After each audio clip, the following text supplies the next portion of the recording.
Bismillahirrahmanirrahim. Assalamualaikum warahmatullahi wabarakatuh.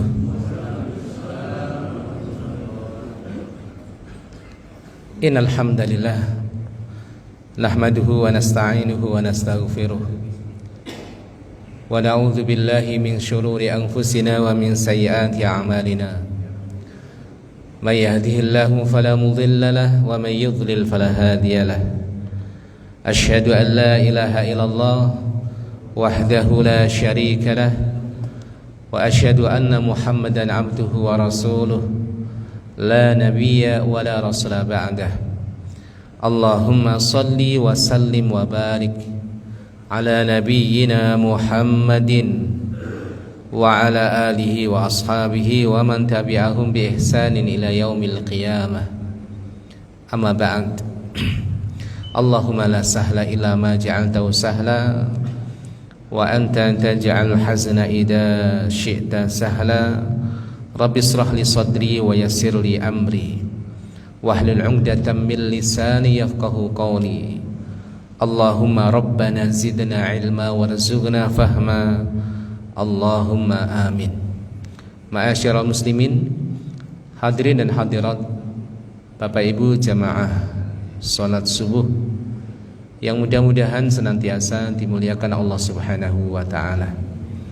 Marilah pada kesempatan pagi yang berkah ini kita kembali memanjatkan puja dan puji syukur kita kehadirat Allah Subhanahu wa taala atas segala nikmat yang diberikan kepada kita semuanya.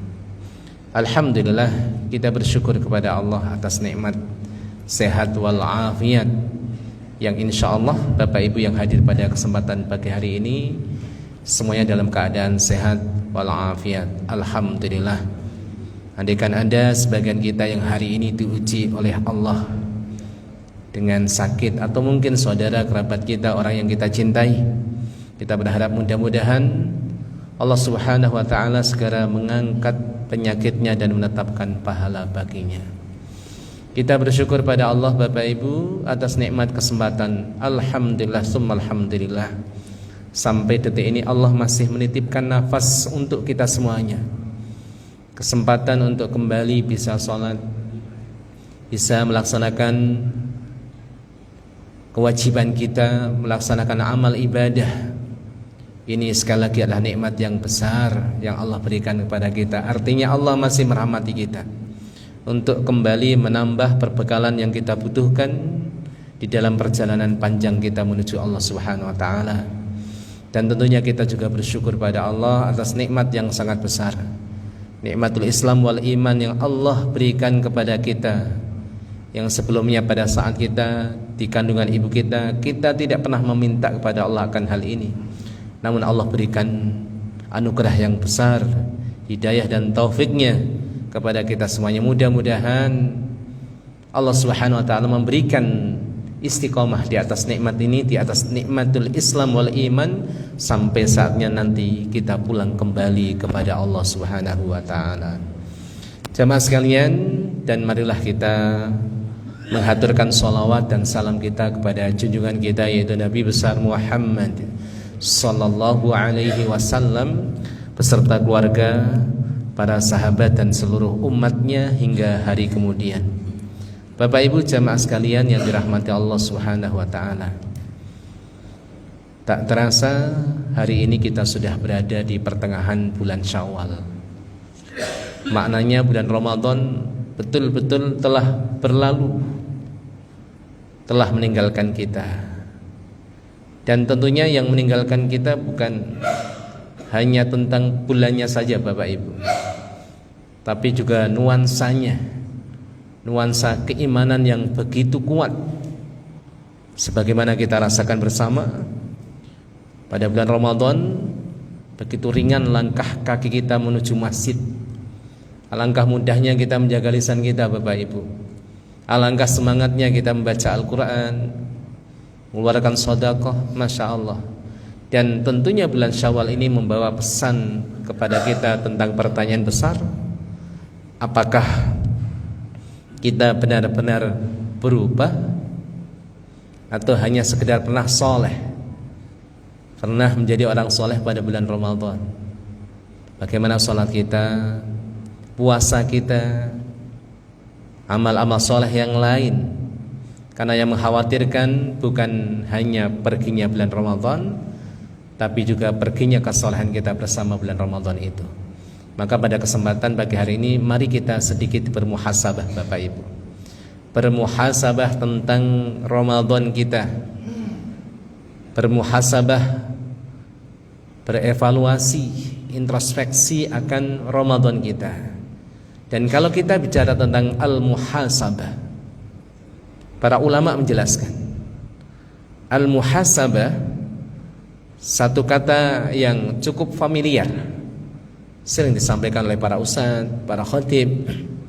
Dan kata ini berasal dari akar bahasa Arab, dari kata-kata hasaba yahsibu, yang artinya adalah al-addu wal ihsa. Maknanya adalah menghitung dan mengumpulkan. Disebutkan dalam referensi yang lain, seperti dalam kitab Al-Mu'jamul Wasit, al-muhasabah muraja'atun nafsi wa mu'atabatuha. Muhasabah adalah meninjau dan mengoreksi diri sendiri. Ini namanya muhasabah, Pak. Sedangkan secara istilah disebutkan oleh seorang alim, yaitu Al-Imam Ibnul Qayyim Al-Jauziyah dalam kitabnya Madarijus Salikin. Beliau mengatakan al-muhasabatu ayyuhasibal abdu nafsahu ala ma sadara minhu min khairin aw syarrin. Muhasabah adalah seorang hamba menghisab akan dirinya atas apa yang telah ia lakukan, baik berupa kebaikan maupun keburukan. Berarti muhasabah itu koreksi diri mencakup dua hal, baik yang terkait dengan kebajikan yang kita lakukan ataupun sebaliknya Bapak Ibu. Ini adalah muhasabah, melihat kebaikan ataupun keburukan yang kita lakukan. Ma'asyiral muslimin, dan kemudian Allah Subhanahu wa taala terkait dengan muhasabah, Allah memerintahkan kepada kita, salah satunya pada firman-Nya surat Al-Hasyr ayat 18. Allah berfirman, ya ayyuhalladzina amanu, wahai orang-orang yang beriman. Ayat ini diawali dengan panggilan yang indah, panggilan yang mulia, wahai orang-orang yang beriman. Maka hendaknya kalau kita mendengar ayat dengan lafal ya ayyuhalladzina amanu dan hati kita tidak merasa terpanggil, maka bermasalahlah iman kita, masyarakat muslimin.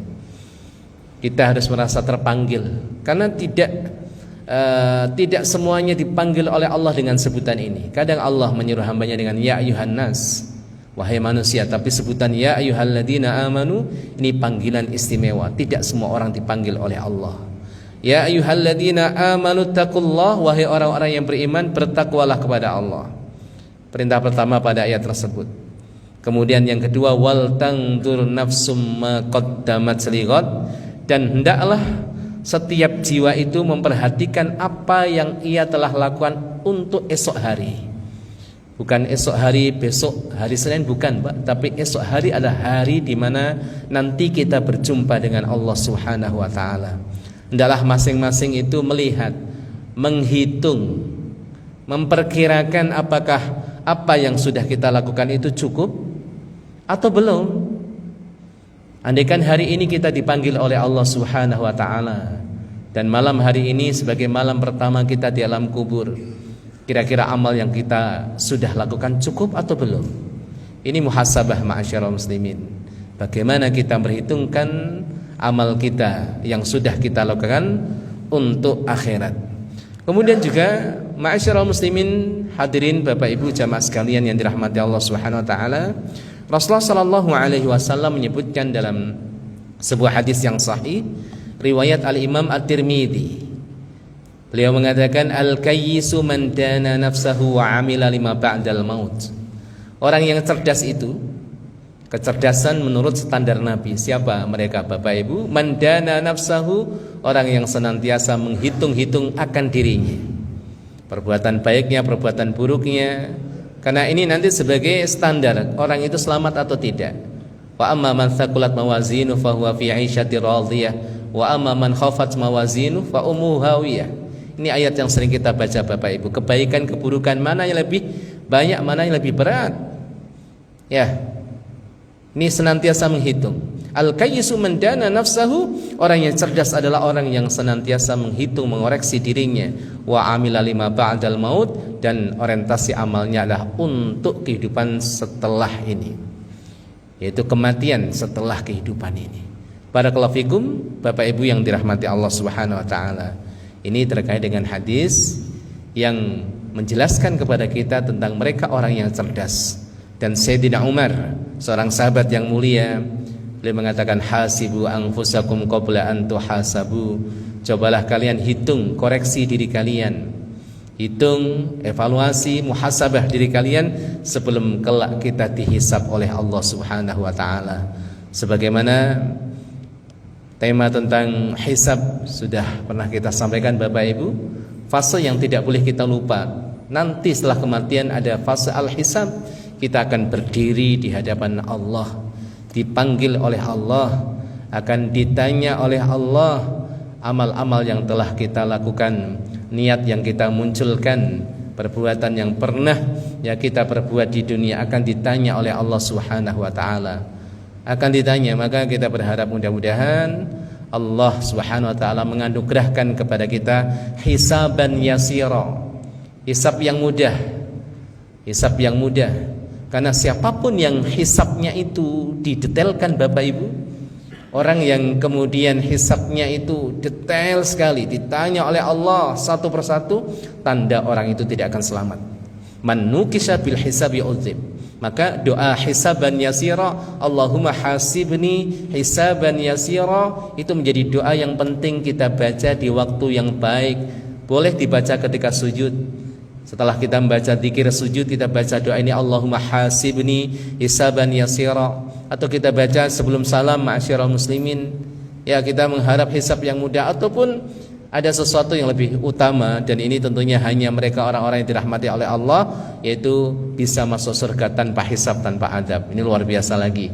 Kita mohon pada Allah masuk surga tanpa hisab, tanpa adab. Andaikan dihisab oleh Allah, kita mengharap hisaban yasira. Dan salah satu cara untuk mendapatkan hisab yang mudah adalah kita menghisab diri kita dahulu sebelum dihisab oleh Allah Subhanahu wa taala. Muhasabah, koreksi diri, Pak. Karena muhasabah itu adalah kontrol dalam keimanan dan amal saleh. Dalam amal saleh, kesemangatan kita bukan berarti gaspol tanpa kita pernah mengoreksi diri kita sendiri. Contoh dalam kehidupan sehari-hari pada saat kita safar, Pak. Ada orang yang safar keluar kota, kendaraannya baru, semangat sekali dia melakukan perjalanan, tapi tanpa ada sistem kontrol. Tidak melihat ya bahan bakarnya cukup sampai berapa kilometer, kapan mengisinya, bagaimana dan lain sebagainya. Maka yang terjadi apa? Bukan keselamatan Bapak Ibu. Padahal masalah semangat ini sama dalam ibadah. Orang beribadah sholat, sedekah, ya tanpa pernah mengoreksi bagaimana sholatnya, bagaimana keikhlasannya, bagaimana kebenaran, bukan keselamatan tapi sebaliknya. Inilah pentingnya muhasabah, kita menghisab diri kita. Ketika kita mendapatkan kelebihan, kita mengucapkan tahmid, syukur kita kepada Allah. Tapi ketika kita mendapatkan kekurangan, khilaf, silaf dan dosa, maka kita bahasa lisan kita dengan istighfar. Maka ini muhasabah sangat penting sekali, bagaimana kita senantiasa mengoreksi diri kita. Bahkan disebutkan oleh seorang alim, la yasihu sayru ilallah illa bimuhasabatin shadiqah. Perjalanan menuju Allah tidak akan benar. Bapak Ibu, yang dimaksud perjalanan menuju Allah dalam kajian tazkiyatun nufus itu maknanya bukan perjalanan menuju kematian, bukan. Perjalanan menuju Allah adalah perjalanan menuju satu titik destinasi di mana kita mencapai level al-arifu billah, berma'rifatullah. Kita ma'rifatullah, Pak. Tapi jangan bayangkan ya Bapak Ibu, kalau orang sudah ma'rifat nanti nggak sholat, itu bukan orang yang ma'rifat, itu gadoloco itu. Ya, siapa yang kemudian melebihi ma'rifatnya dibandingkan ma'rifat Nabi akan Allah, akan Robnya? Nabi orang yang paling berma'rifat. namun semakin bermakrifat, semakin kenal dengan Allah, maka akan semakin panjang sujudnya, semakin lama berdirinya di hadapan Allah, sampai kemudian Rasulullah SAW itu bengkak telapak kakinya karena menahan berat badannya sekian lama ketika qiyamul lail menghadap Allah Subhanahu wa taala. Ini hakikatul ma'rifah, hakikat ma'rifat seperti ini. Makanya disebutkan di sini, orang itu tidak akan sampai pada titik ma'rifah. Enggak mungkin jadi muslim ya muslim biasa. Ya kalau kita bicara tentang ma'rifat tuh Pak, luar biasa contoh-contohnya. Orang yang ciri-ciri orang yang bermakrifat dalam sholat seperti apa? Orang yang bermakrifat dalam zakat seperti apa? Orang yang bermakrifat itu bagaimana? Oh, husnudzon kepada Allah, berbaik sangka kepada Allah. Orang yang bermakrifatullah, husnudzonnya kepada Allah itu tidak melihat dirinya, oh mendapatkan banyak nikmat oleh Allah akhirnya husnudzon, tidak. Orang yang bermakrifatullah Bapak Ibu, dia akan senantiasa husnudzon kepada Allah cukup dengan melihat nama dan sifat Allah. Apapun yang terjadi pada dirinya tidak akan merubah prasangkanya kepada Allah. Makanya nasihat para ulama apa Bapak Ibu? Berbaik sangkalah kamu kepada Allah karena melihat nama dan sifatnya. Kalau tidak mampu, maka lihatlah kebaikan Allah kepadamu sehingga kamu mampu berbaik sangka. Maka cara yang mudah bagi seorang hamba untuk berbaik sangka pada Allah, lihatlah betapa banyak nikmat yang sudah kita rasakan. Ini. Baik, barakallahu fikum. Orang tidak akan menuju pada ma'rifatullah illa bimuhasabatin shadiqah, kecuali dengan muhasabah yang jujur, mengoreksi diri sendiri. Dan bagian muhasabah yang terpenting Bapak Ibu, Al-Imam Ibnu Athaillah mengatakan la tatrukin nadhara fi uyubi nafsik fa inna dzalika min anfa'i malik. La tatrukin nadhara fi uyubi nafsik fa inna dzalika min anfa'i malak. Jangan sampai kamu meninggalkan untuk melihat kekurangan yang ada pada dirimu, itulah yang paling bermanfaat untukmu. Nah, bentuk muhasabah yang paling bermanfaat apa Bapak Ibu? Kita mampu mengoreksi kekurangan diri kita sendiri. Ini orang yang paling selamat Pak. Tapi faktanya dan realitanya apa? Kita lebih hafal aib orang lain, kekurangan orang lain daripada kekurangan diri kita sendiri. Ya, saya pernah mencoba para santri ini, anak-anak santri, ya, anak-anak kecil, anak-anak SMP Pak.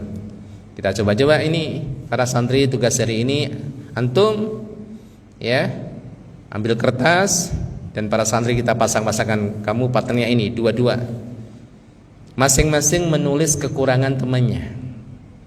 Ya, tujuannya untuk perbaiki. Oke, si fulan nulis kekurangan si fulan, masya Allah, fulan kurangnya ini, penuh Pak, satu halaman penuh itu. Hari besoknya tugas berikutnya, sekarang coba masing-masing menulis kekurangan dirinya sendiri. Apa yang terjadi? Wah, kertasnya kosong, cuma 1, 2, masya Allah.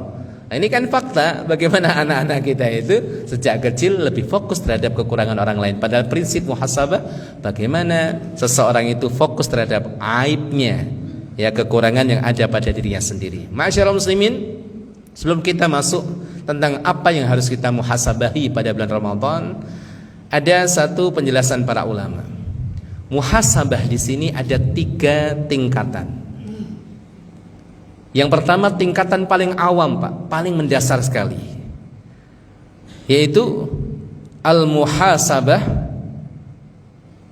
untuk amal-amal yang sifatnya zahir. Apa itu? Salat, puasa, dosa-dosa yang tampak. Ya, ada kalanya kita berhenti saat merenungkan akan salat kita. Salat saya tadi sudah benar atau belum? Ya, salatnya itu sudah betul-betul memenuhi rukun dan syaratnya atau tidak? Ataupun kemudian kita merenungkan akan dosa-dosa yang nampak. Ini yang paling mendasar Pak. Ya, salatnya bolong-bolong atau tidak? Zakatnya sudah dikeluarkan atau belum? Ya, sudah punya banyak duit tapi enggak pernah haji, enggak pernah umroh. Kalau haji mungkin harus ikut antrian yang panjang ya Pak. Tapi umroh ini masya Allah Pak, kenapa enggak umroh? Saya belum dapat panggilan saat kan ini. Ya, masalahnya kadang-kadang kita kurang memantaskan diri untuk dipanggil oleh Allah. Masya Allah. Ya Bapak Ibu, jadi ini muhasabah yang sifatnya amal-amal zahir. Kewajiban mana yang masih cacat, mana yang masih ya kemudian ditinggalkan, keharaman mana yang masih dilanggar. Ya Allah, ini pekerjaan saya masih ada keharaman. Ya Allah, saya belum bisa meninggalkan, astagfirullah, istighfar dia. Sambil memohon pada Allah, ya Allah bersihkan rezekiku, perbaguslah mata pencaharianku. Ini Masya Allah fungsinya daripada apa? Muhasabah. Ini tingkatan awal, Pak. Yang kedua adalah tingkatan yang disebut khusus, lebih khusus lagi, yaitu mengoreksi akan niat, keikhlasan, kemudian dosa-dosa yang terkait dengan keikhlasan seperti riya ataupun ujub. Ya, muhasabah bisa dilakukan sebelum amal atau sesudah amal. Kalau Al-Imam Ibnu Qudamah memberikan nasihat, Bapak Ibu, muhasabahlah kalian ketika matahari belum terbenam. Jadi mungkin 10 menit sebelum maghrib kita sudah bersuci, berada di masjid. Kemudian kita muhasabah, ya satu hari ini apa yang kita lakukan? Oh, amal ibadah kita lakukan, kemudian koreksi niat kita, keikhlasan kita, apakah sudah ikhlas ya Allah? Tadi saya sedekah, kemudian ada kesemangatan yang muncul karena pujian orang. Astaghfirullah. Ini luar biasa. Jangan terhipnotis dengan amal soleh kita, karena yang menjamin keselamatan kita bukan hanya banyaknya amal soleh semata, Bapak Ibu, tapi keikhlasan. Dan itu nanti kontrolnya adalah muhasabah itu sendiri. Ya, muhasabah harian, muhasabah bulanan, muhasabah tahunan, Masya Allah. Ya, Al-Imam Al-Qayyim mengatakan muhasabah setiap malam sebelum tidur. Ini bagus Bapak Ibu, daripada kita pikirannya jalan kemana-mana, kita baca wirid, baca ayat kursi, baca doa sebelum tidur. Benar, muhasabah, pejamkan mata, kemudian mengoreksi apa yang terjadi keseharian. Subuh, oh ya, alhamdulillah, salat subuh, alhamdulillah, terima kasih ya Allah. Ya, pada subuh melakukan seperti ini, dosa, astagfirullah, seperti itu. Kalau orang kemudian muhasabah di malam hari sebelum tidur, dan di malam harinya itu dipanggil oleh Allah, insya Allah dia mati dalam keadaan husnul khatimah. Masya Allah, ini muhasabah sangat penting sekali Bapak Ibu. Ya, jadi muhasabah kedua, muhasabah terkait dengan hati. Jadi bukan lagi tentang sholatnya, tapi niat sholatnya, keikhlasan pada dirinya. Kemudian yang ketiga ini yang paling khusus, muhasabah yang terkait dengan ghaflah, kelalaian. Terkadang hal perkara yang mubah, kalau orang awam itu menangis karena apa? Karena dosa yang dilakukan Bapak Ibu. Tapi kalau orang alim, orang yang betul-betul kenal Allah, bisa nangis karena perkara mubah yang berlebihan. Dan ini tidak akan diberikan oleh sembarang orang. Dalam sehari kita itu Bapak Ibu, kira-kira dalam sehari 24 jam, sehari semalam, ya, mata kita gunakan untuk membuka mushaf dan melihat HP. Kira-kira mana yang lebih lama? Mata kita melihat layar HP kita, scroll, ataupun melihat lembaran mushaf? Kira-kira lebih lama mana, Pak? Ya, bagi orang awam biasa saja, tapi orang yang paham akan Allah, mereka akan istighfar, ya Allah, mata yang Kau berikan sebagai nikmat kepada hamba, lebih banyak aku gunakan untuk melihat hal yang mubah dibandingkan melihat yang sifatnya ketaatan. Nah, di sini Bapak Ibu, ini tingkatan muhasabah yang luar biasa. Artinya apa? Mengajarkan kepada kita. Karena tidak semua orang kemudian kalau dibuka pintu ketaatan, rubbama fatahalaka baba ta'ah wa ma fatahalaka babal qabul. Ingat, ada amal, ada penerimaan. Ada sebagian orang itu tidak dibuka pintu amal, Pak. Orang itu gak bisa beramal, tidak dibuka pintu amal. Maka kalau kita bisa beramal, itu nikmat Allah. Namun ingat, ada bagian kedua. Tidak semua orang dibuka, dimudahkan untuk beramal, kemudian dijamin, kemudian diterima amal tersebut. Ada PR lagi, Pak. Maka untuk mendapatkan amal diterima ini perlu muhasabah. Sehingga ketika orang beramal, apa Pak? Lahir doa dalam lisannya, Rabbana taqabbal minna. Kita minta pada Allah, memelas kepada Allah. Karena tidak semua orang yang kemudian dibuka padanya pintu amal saleh bisa melakukan amal, tapi belum tentu dibuka baginya pintu penerimaan dari Allah Subhanahu wa taala. Tapi Bapak Ibu yang dirahmati Allah Subhanahu wa taala, ini terkait dengan muhasabah. Lalu kalau kita bicara tentang Ramadan yang lewat dan hari ini bulan Syawal, ya, apa yang kita muhasabahi? Pertama, Bapak Ibu yang dirahmati Allah Subhanahu wa taala,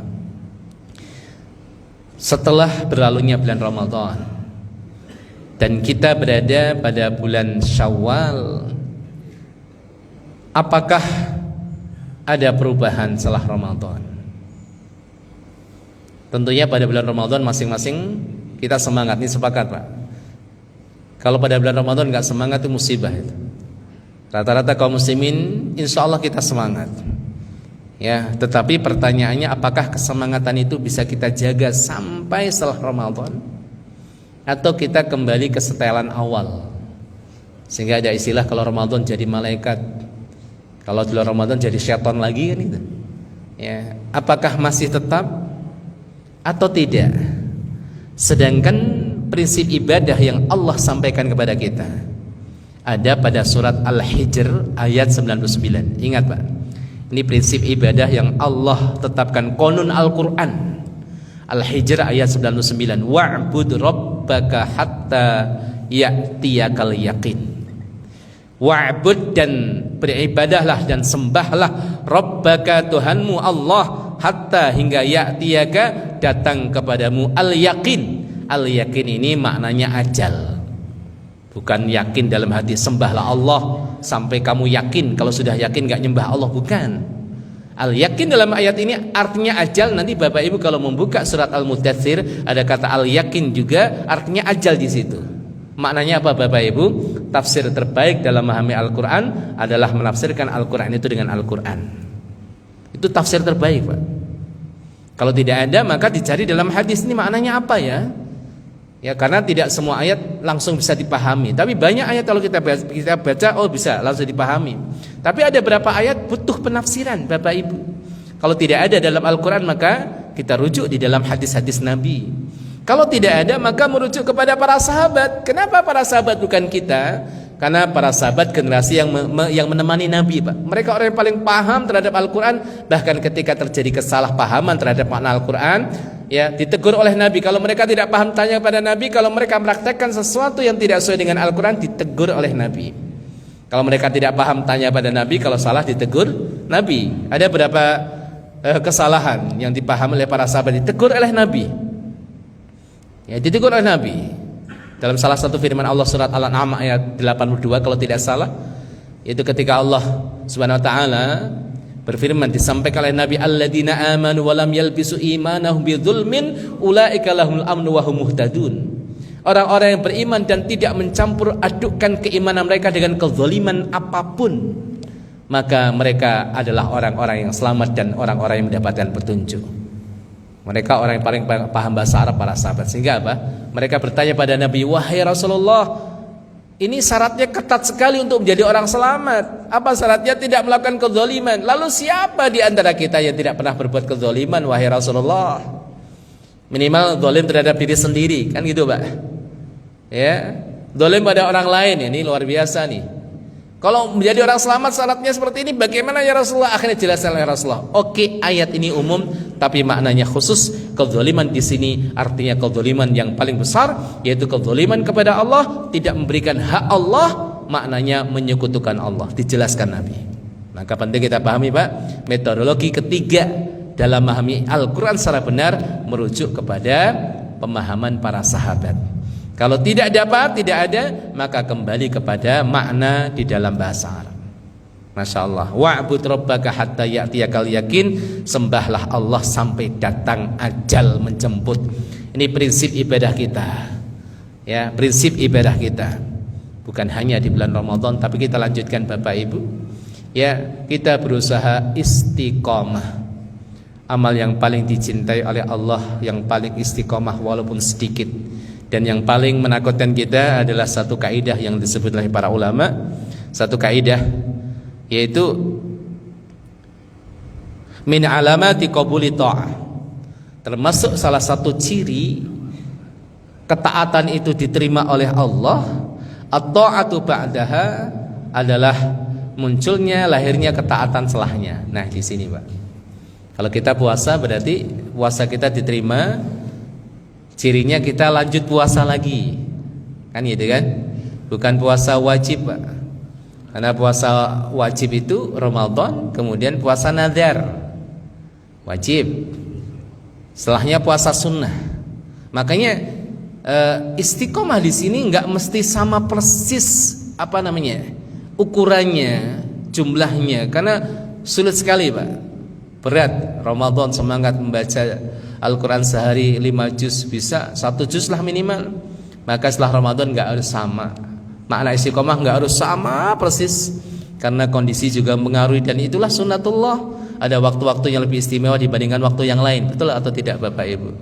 Bapak Ibu ketika berangkat ke tanah suci, sholat di Masjidil Haram, rasanya sama enggak? Sholat di Al-Ikhlas Duta Indah, rasanya beda atau sama Pak? Kalau sama, wah alhamdulillah, itu nikmat besar itu, Masya Allah. Kalau kita sujud di Masjidil Haram, Masjid Nabi, Masya Allah rasanya ya Allah, gak pengen ngangkat kepala. Andaikan kau ambil nyawa hamba, engkau panggil hamba sekarang ikhlas, ya rasanya Masya Allah Pak. Ya, ini Masya Allah beda. Maka di sana perbanyak amal sholat. Kalau bisa ya sholat sunnah mutlak 100 rakaat dengan ringan Pak. Ini target bagi Bapak Ibu yang umrah. Coba targetkan sehari 100 rakaat.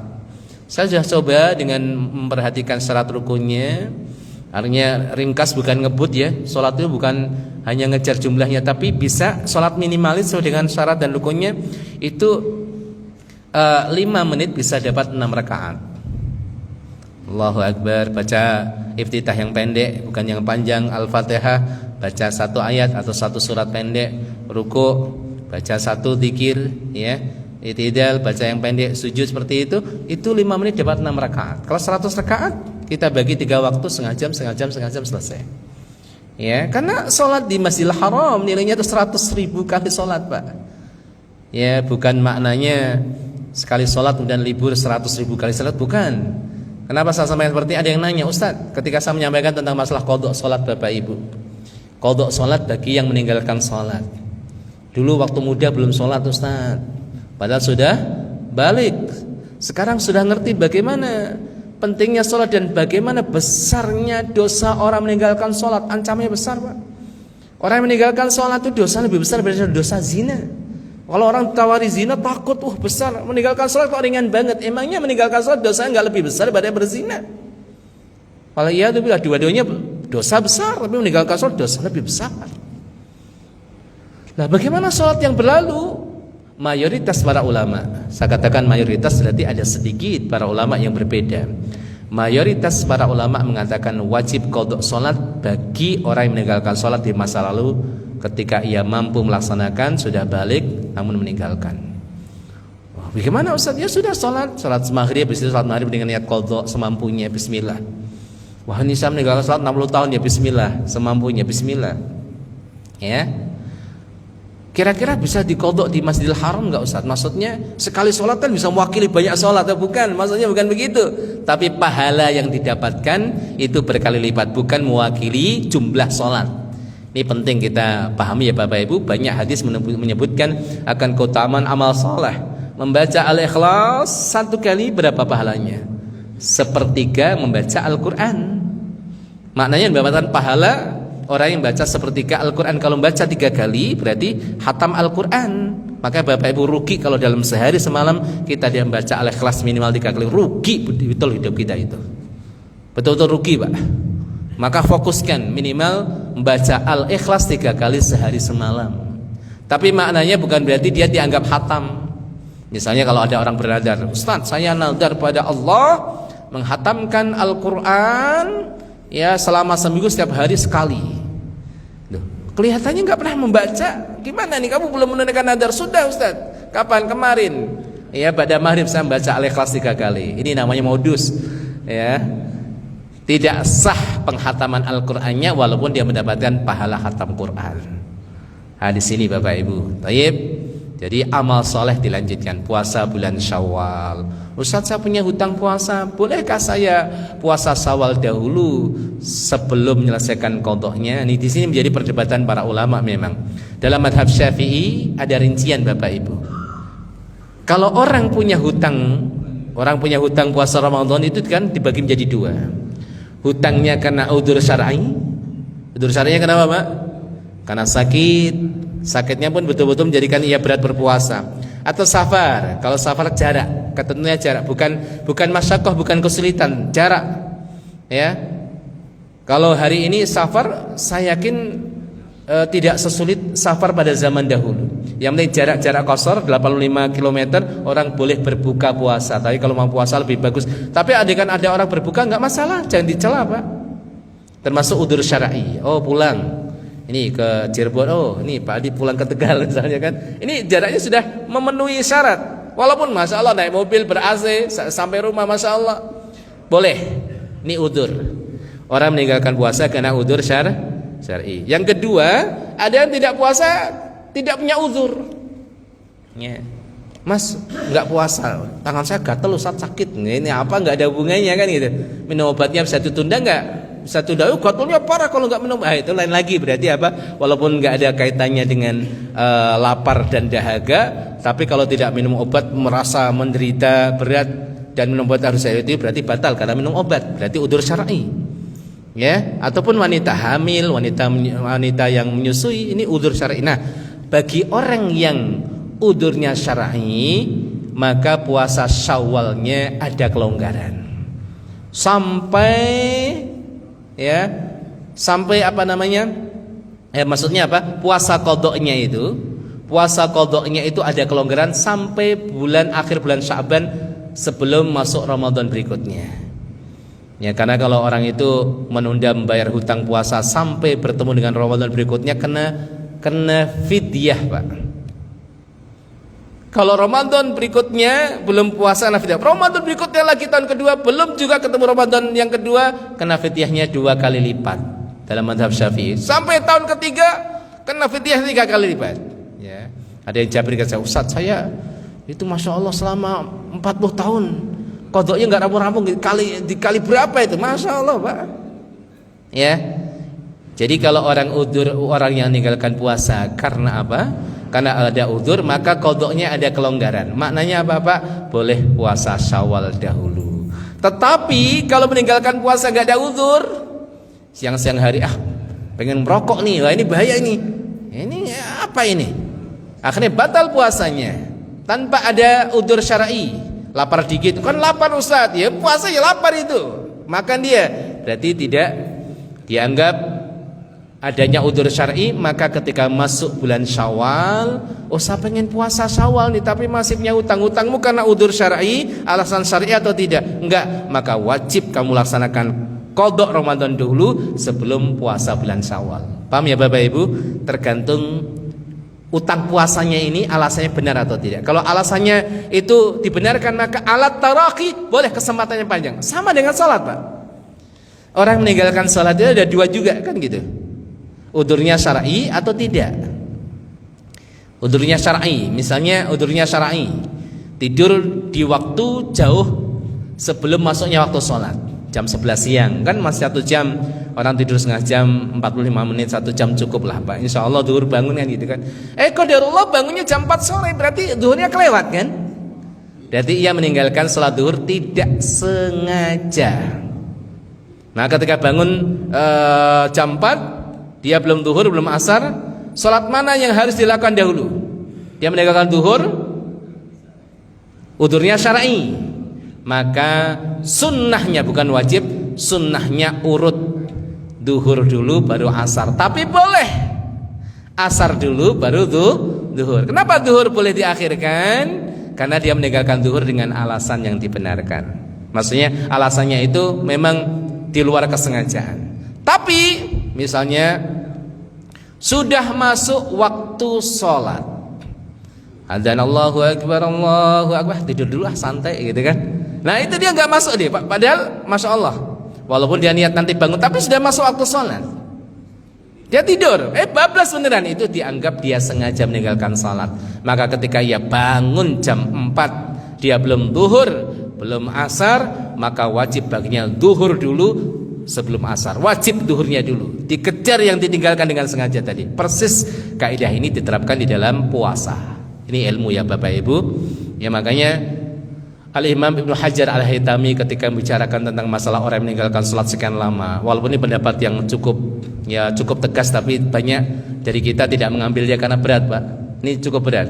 Barang siapa yang meninggalkan sholat sekian lama, maka hendaklah ia gunakan waktunya penuh untuk membayar sholat-sholat tersebut, dan jangan bekerja kecuali hanya untuk mencukupkan makan minumnya saja. Sampai seperti itu. Kalau kita sehari kebutuhannya cukup 100.000, kalau kita misalnya usaha dapat 100.000, cukup waktu yang lain gunakan untuk membayar sholat. Sampai seperti itu. Walaupun fatwa ini tidak diambil oleh banyak para ulama, artinya kemudahan dibuka. Oke, ini fatwa ya sebagian para ulama seperti itu, tapi oke lah, Banyak para ulama dan berikan keringanan. Oke, kita bayar dengan kemampuan kita. Masyaallah muslimin, Bapak Ibu dirahmati Allah Subhanahu wa taala. Jadi kembali kepada pembahasan kita tentang masalah perubahan. Ayo ikuti amal soleh, jangan terputus, Pak. Yang sedekah Ramadan sehari bisa sekian ratus ribu, sekarang lanjutkan walaupun tidak sama. Membaca Al-Qur'an, Pak, jangan putus sama sekali. Kalau Ramadan minimal 1 juz kita dapat, maka 2 Ramadan minimal 1 lembar lah, Pak. Jangan putus sama sekali. Kalau sama, wah itu luar biasa. Bisa sama terus. Ya bulan-bulan yang lain seperti bulan Ramadan itu orang soleh pol itu, Pak. Ya Masya Allah. Tapi siapa kita? Kita sulit menyamakan amal. Ya di antara bulan-bulan yang ada, Ramadan tetap lebih, maka jangan diputus. Karena sesungguhnya di antara ciri amal soleh diterima oleh Allah adalah lahirnya amal soleh berikutnya tidak terputus. Maka kalau kemudian kita punya amal soleh terputus, kita khawatir jangan-jangan Allah tidak suka dengan amal kita. Ini yang perlu kita perhatikan, Bapak Ibu. Ya. Kemudian yang perlu kita perhatikan adalah pesan Allah Subhanahu wa taala, la'allakum tattaqun, agar kita bertakwa. Ya, pesannya bukan hanya sekedar kita disiplin, kita sehat, mungkin itu bisa diraih dari puasa kita, tapi la'allakum tattaqun, takwa di sini, Pak. Nah, target ini sangat sulit sekali kita pertahankan, Bapak Ibu. Sebab ada 3 sebab, kita sampaikan secara cepat. Pertama, kita menganggap Ramadan hanya rutinitas tahunan, bukan sebagai sarana pendidikan. Ini kebanyakan kita seperti itu. Sehingga kalau setelah Ramadan ya balik lagi ke setelan awal kan itu. Kemudian yang kedua, kita fokus pada ritual ibadah, tidak fokus pada perubahan transformasi. Padahal diharapkan dari Ramadan itu adalah bagaimana kita berubah, bukan hanya tentang banyaknya bacaan Al-Quran, sholat tarawihnya, ya, zakat dan sodakohnya, bukan hanya itu, Pak, tapi perubahan. Sehingga Rasulullah SAW menyampaikan, man lam yada' qawla zuri wal amala bih falaysa lillahi hajah fi ayada'a ta'amahu wa syarabah. Barang siapa yang tidak bisa meninggalkan ucapan dan perbuatan dusta, maka Allah enggak hajat dia meninggalkan makan dan minumnya. Maka kalau kita kaji secara mendalam, Bapak Ibu, orang-orang yang bertakwa dalam Al-Quran banyak sekali Allah deskripsikan. Salah satunya di surat Al-Imran ayat 134-135, itu kebanyakan terkait dengan akhlak. Orang yang suka berbagi dalam setiap keadaan, orang yang menahan amarah, orang yang mampu memberikan maaf pada orang lain. Ya, betapa banyak orang yang mampu menahan lapar tapi tidak mampu menahan lisan. Banyak sekali, Pak. Ya, orang mampu mengekang dirinya dari pembatal puasa tapi enggak pernah mampu mengekang dirinya dari syahwat duniawiyah. Di sini. Ya, jadi tidak fokus pada perubahan tapi hanya ritual saja. Kemudian yang selanjutnya penyebab seseorang itu bisa sulit mempertahankan kesolehan yang diraih pada bulan Ramadan, ketakwaan, kesolehan itu karena tidak menerapkan sistem penjagaan iman setelah itu. Sistem penjagaan iman juga 3, Bapak Ibu. Pertama, istiqomah, tadi kita sudah sampaikan. Ayo, walaupun sedikit kita terus Pak Tholabul Ilmi, Ustadz ini menyampaikan juga belajar juga. Kita semua belajar, maka cari komunitas yang baik, tontonan yang baik. Ya, jadi istiqomah.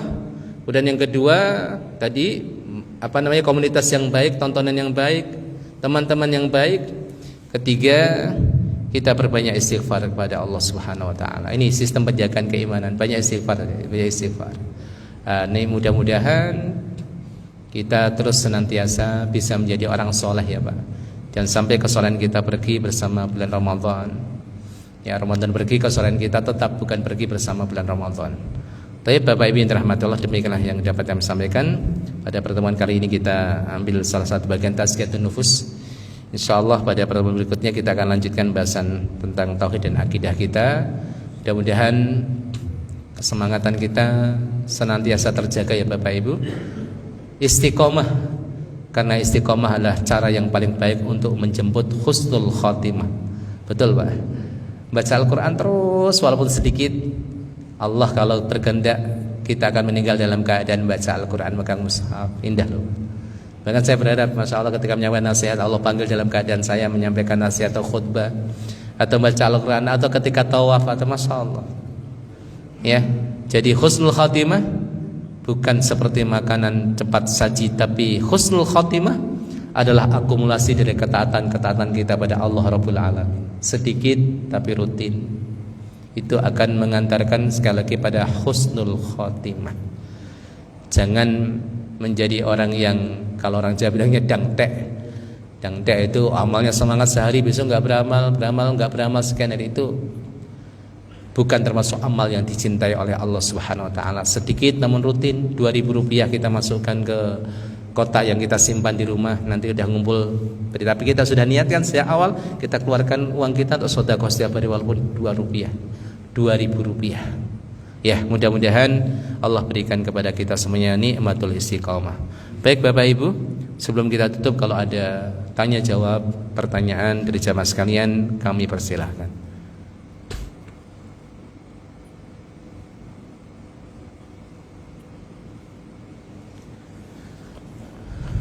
Sepertinya tidak ada.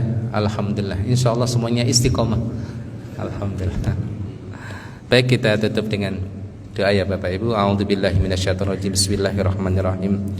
Alhamdulillahirabbil alamin, hamdan syakirin, hamdan na'imin, hamdan yuafi ni'amahu wa yukafi'u mazidah. Ya Rabbana lakal hamdu kama yanbaghi li jalali wajhikal karim wa 'azimi sultanik. Allahumma shalli wa sallim ala nabiyyikal karim wa ala alihi wa sahbihi ajma'in. Allahumma la tad'ana fi maqamina hadha dhanban illa ghafartah, wa la karban illa nafastah, wa la daynan illa qadaitah, wa la maridan illa syafaitah, wa la maridan illa syafaitah, wa la maridan illa syafaitah, wa la mayyitan illa rahimtah ya arhamar rahimin.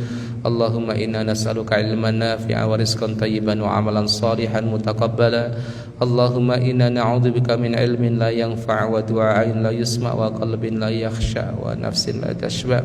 Allahumma rabbana hab lana min azwajina wa dhurriyyatina qurrata a'yun waj'alna lil muttaqina imama.